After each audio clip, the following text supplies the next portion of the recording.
Gurudev dairy Bolan बवच आधी केले मग सांगितले. नेहमी मी फक्त आणि फक्त डेअरीचेच व्हिडिओ टाकतो, इतर पिकाचे व्हिडिओ टाकत नाही. असं काय शेतकऱ्याचं म्हणणं आहे, तुम्ही काय नुसती डेअरीच करता काय? नाही, शेती करतो. अनेक प्रकारची शेती केली, संपूर्ण भाजीपाला केला, द्राक्षे केली, डाळिंब केली, बोरं केली. आता होत नाही म्हणते दुष्काळात काढून पण टाकली.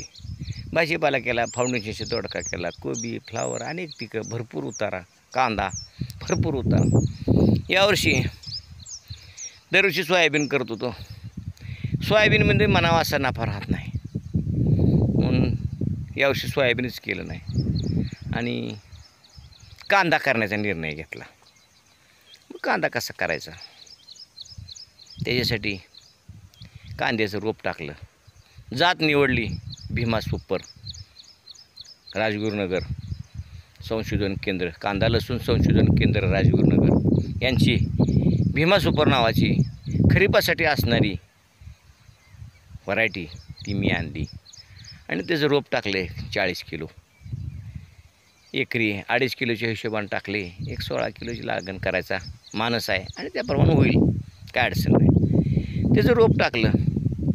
रोपाच्या अगोदर, बियाच्या अगोदर त्या शेतामध्ये उन्हाळ्यामध्येच चांगलं कुजलेलं कंपोस्ट खत टाकलं. एकरात 25 ट्रॉल्या भरपूर टाकलं. का तर पावसाळ्यामध्ये जमिनीचा निचरा व्हावा, पाणी निघून जावं आणि रोपाला गोमूत्र मिश्रित माझं कंपोस्ट असल्यामुळं, मुक्त गोट्यातलं गोमूत्र मिश्रित असल्यामुळं कसलेही मर वगैरे रोग, कसले रोगराई होत नाही.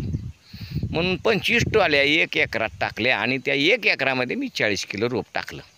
या शेतामध्ये अर्धा एकर आणि साखरेवाडीच्या शेतामध्ये अर्धा एकर कंपोस्ट खत टाकून घेतलं. 12 ट्रॉल्या, एकात 13 लागल्या, एकात 12 लागल्या. आणि अशा पद्धतीनं ट्रॅक्टरनं सारं सोडलं आणि रोप टाकलं. गुंठ्याला 1 किलो प्रमाणे रोप टाकलं. 1 किलोला 1 गुंठा जमीन, अशा पद्धतीनं रोप टाकलं. 17व्या-18व्या दिवशी त्याला अर्धा मिली गोल आणि अर्धा मिली व्हीप सुपर याचं तणनाशकची फवारणी केली. त्याच्यामध्ये तण मिलं, उरलेलं कुठंतरी तण एका दुसरं ठोंबडा स्त्री मजुराकडून ते काढून घेतलं. आणि आता आज ह्या रोपाला 1 महिना झालेला आहे.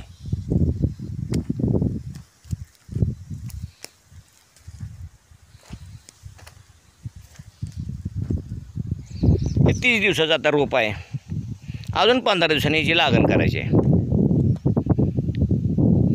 45व्या दिवशीची लागण करायची. लागणीसाठी नंतरचा व्हिडिओ पुन्हा टाकन, पण अगोदर रोप कसं तयार करायचं याचाच व्हिडिओ टाकत आहे.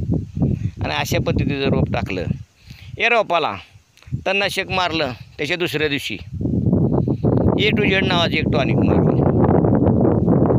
रोपाला थोडासा शॉक येतो आणि तो शॉक त्या A to Z लगेच 2 दिवसांनी पुन्हा एकदा A to Z मारलं.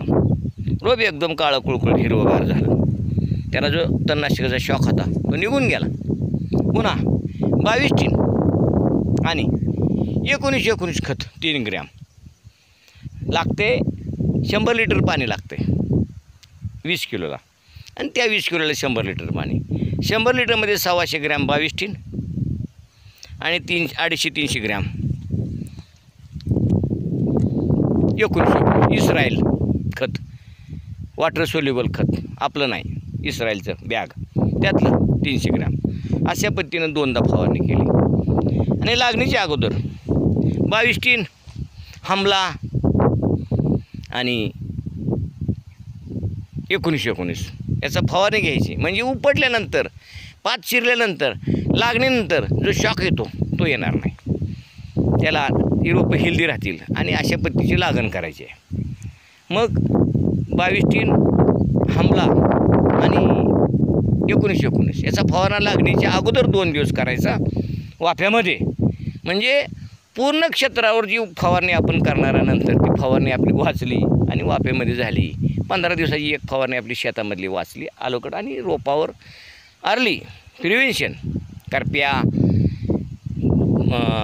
थ्रिप्स आणि एक ताकदवाद टॉनिक म्हणून 19 शेणचं खत अशा पद्धतीनं मारायचं आहे आणि मग आपण 45 दिवशी या रोपाची लागवड करायची आहे.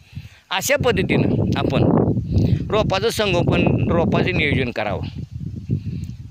कांदा करायचा असेल तर अशा पद्धतीनं रोपं टाकावी, लांब सारे टाकायचे. किती जरी पाऊस पडला, भरपूर पाऊस झाला यावर्षी, बऱ्याच लोकांची रोपं गेली, पण माझं रोप गेलं नाही. माझं रोप असं आलं. त्याचं कारण आहे 100-125 फुटाचा एक सारा आणि त्याचा बुडाला सारा नाही, पाणी नाही, पाऊस पडला तर निघून जाणे, पडला पाऊस तर निघून जाणे.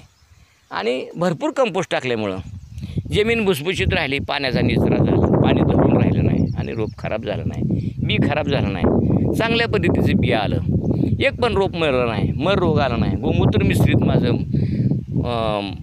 मुक्त गोट्यातलं खत असल्यामुळं त्याला मर रोग वगैरे काय भानगडं आली नाही, कसलंच आलं नाही, कसलंच फंगस पकडलं नाही.